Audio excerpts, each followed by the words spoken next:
Hello everyone, welcome back to 12 Minutes to CLAT. So all the aspirants of CLAT 2027 are very anxious or eager right now because they have literally seen CLAT 2026 happen, and students are very surprised and shocked, especially for logical reasoning.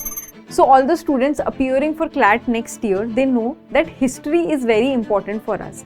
Because if something like that were to occur again, हम खुद को उससे कैसे protect कर सकते हैं. सो CLAT 2026 की learnings जो हमें 2027 में अप्लाई करनी है स्पेसिफिकली फॉर लॉजिकल रीजनिंग. इस year logical reasoning was full of surprises because earlier parts में क्रिटिकल रीजनिंग आपकी 80% इंपॉर्टेंस होल्ड करता था एग्जाम में.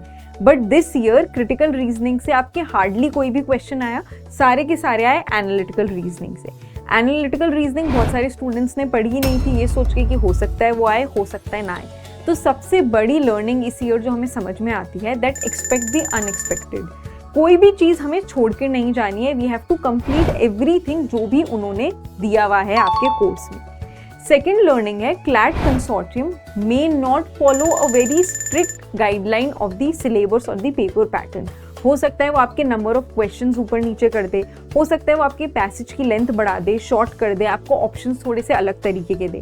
So you have to solve all kind of mocks to have a good and holistic understanding कि आपका CLAT 2027 कैसे हो सकता है. We see a lot of students when they solve mocks they say अरे मॉक तो पुराने वाले एग्जाम जैसा है ही नहीं, या मॉक इतना डिफरेंट क्यों है. और हम कोशिश करते हैं कि हम खुद को उसी तरीके से रिस्ट्रिक्ट करें जो हमने पास्ट ईयर के पेपर में देखा. Which brings us to our third learning that explore all avenues, all different types of questions जो मैन्यूटली भी रिलेटेड हैं आपके सॉल्विंग से.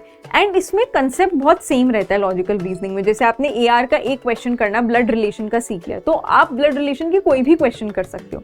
Similar is the case with conclusion, syllogism, assumption. So know your basics very well so that you can apply it to any kind of questions. ये हमारे लिए learning 2027 के लिए सबसे ज़्यादा इम्पॉर्टेंट है. So make sure you follow all of this, you practice as much as you can and practice very diversely in all type of questions. अब इस बार प्रैक्टिस करने जाओ तो ये मत सोचना कि AR तो कभी आता ही नहीं है तो शायद इस बार भी ना आए, और ये भी मत सोचना कि CR लास्ट टाइम नहीं आया था तो इस बार तो बिल्कुल भी नहीं आएगा, है ना. हो सकता है इसका अच्छा मिक्स हो सकता है किसी के प्रोपोर्शन ज़्यादा या कम हो. So please be prepared accordingly. Do let me know in the comment box what you would like to know more about logical reasoning. I will see all of you in the upcoming videos. Bye bye and all the best.